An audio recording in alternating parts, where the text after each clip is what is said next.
سورہ مومن میں ایک اہم مضمون بیان کیا گیا ہے. اس صورت کا نام ہے مومن. فرعون کو جب حضرت موسیٰ علیہ السلام نے دعوت دی تو فرعون کے محل میں اور اس کے درباریوں میں ایک شخص ایمان لے آیا جو فرعونی تھا، یعنی اسی کی قوم میں سے تھا.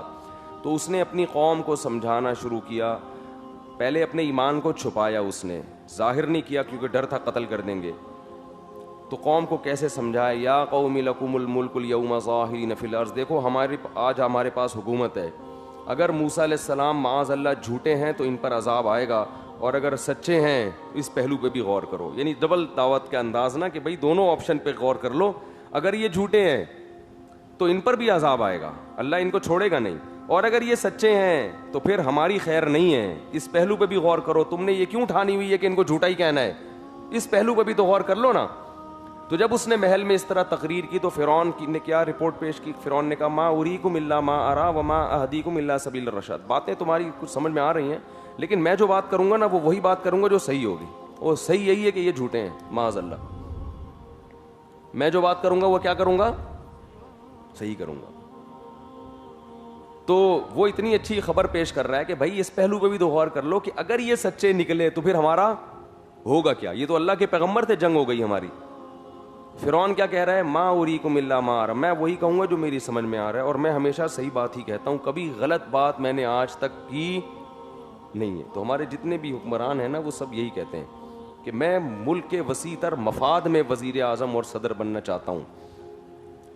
کبھی بھی میں نے اپنی ذات کے لیے سوچا نہیں ہے. تو نعروں سے نہیں ہوتا، حقائق کو دیکھ کے فیصلہ کیا جاتا ہے. تو پھر اس شخص نے اپنی قوم کو سمجھایا انی اخاف علیکم یوم التناد یوم تولون مدبرین ما لکم من اللہ من عاصم وَلَقَدْ جَاءَكُمْ يُوسُفُ مِنْ قَبْلُ بِالْبَيِّنَاتِ. مصر میں یوسف علیہ السلام بھی آ چکے ہیں، تم نے ان کا بھی انکار کیا اور وہ بھی دنیا سے چلے گئے. فرعون نے کچھ نہ سنی اور کہا کہ حامان میرے لیے ایک سیڑھی بناؤ، میں دیکھنا چاہتا ہوں آسمان پہ چڑھ کے کہ موسیٰ کا رب ہے کہاں. الٹی الٹی باتیں شروع کر دیں بدبخت نے. جب یہاں تک نوبت آئی تو اس شخص نے کیا کہا؟ اتبعونی یا قومی انما هذه الحیات الدنیا متاع. دیکھو یہ دنیا کی زندگی تھوڑے دن کی ہے. آج یہ محل، یہ دربار اور یہ جاہو جلال یہ ویسے بھی ایک دن ختم ہو جائے گا. اگر موسیٰ کی مخالفت میں عذاب نہ بھی آیا تو یہ ویسے ہی ہر عقل مند آدمی اس دنیا کے دار فانی ہونے کو سامنے رکھتا ہے.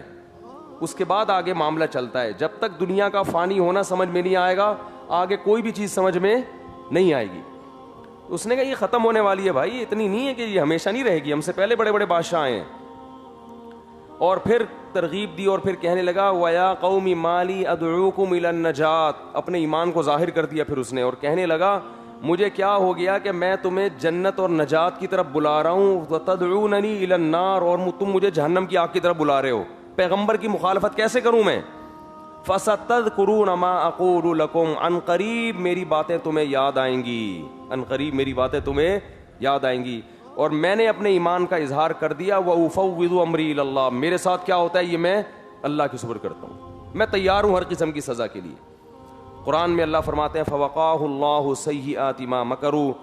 فرعونیوں نے اس کے خلاف بری تدبیریں کی اور اللہ نے ان بری تدبیروں سے اس شخص کو بچا لیا. کیسا مبارک شخص تھا فرعون کی قوم کا کہ اللہ نے اس پہ پورے 2 رکوع نازل کیے ہیں. اس کی پوری تقریر ہے، یہ تو خلاصہ ہے نا، میں پورا تقریر نہیں سنا سکتا اس کی.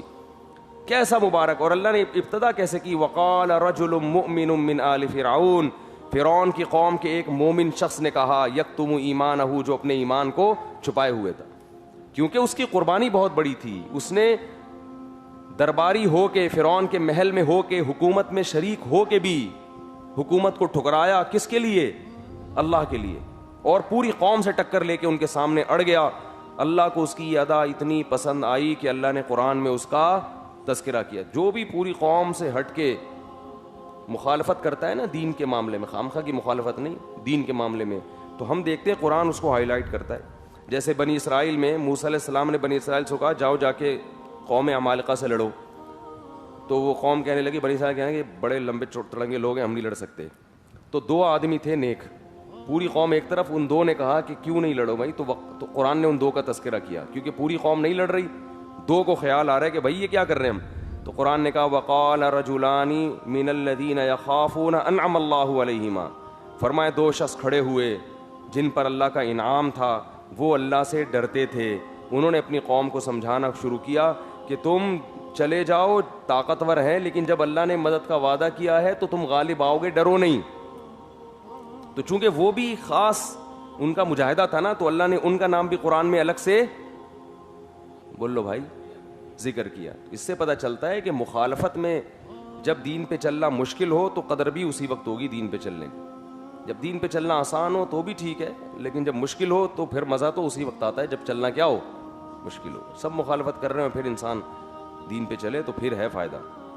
تو اللہ تعالیٰ فرماتے ہیں کہ ہم نے اس کو بچا لیا. وحاق بآل فرعون سوء العذاب, اور فرعون اور اس کے آل کو سخت عذاب نے گھیر لیا. وہ سخت عذاب کیا ہے؟ النار, وہ ہے آگ. یعرضون علیہا غدوا وعشیا, اس آگ میں اس کو صبح بھی جلایا جاتا ہے اور شام کو بھی جلایا جاتا ہے. یہ تو برزخ میں عذاب ہے. ویوم تقوم الساعہ, اور جس دن قیامت قائم ہوگی, ادخلوا آل فرعون اشد العذاب, حکم ہوگا کہ اس سے بھی زیادہ سخت عذاب میں یعنی جہنم کی آگ میں اس کو داخل کر دو. اس سے بھی پتہ چلتا ہے قبر کے عذاب کا. قرآن نے قیامت سے پہلے فرعون کے عذاب کا ذکر کیا, اور یہ بھی پتہ چلتا ہے کہ قبر کے عذاب کے لیے قبر میں دفن ہونا ضروری نہیں ہے. فرعون کی لاش تو رکھی ہوئی ہے, لیکن اللہ فرماتے ہیں صبح بھی آگ میں جلایا جاتا ہے اور شام کو بھی. اللہ تعالی ہم سب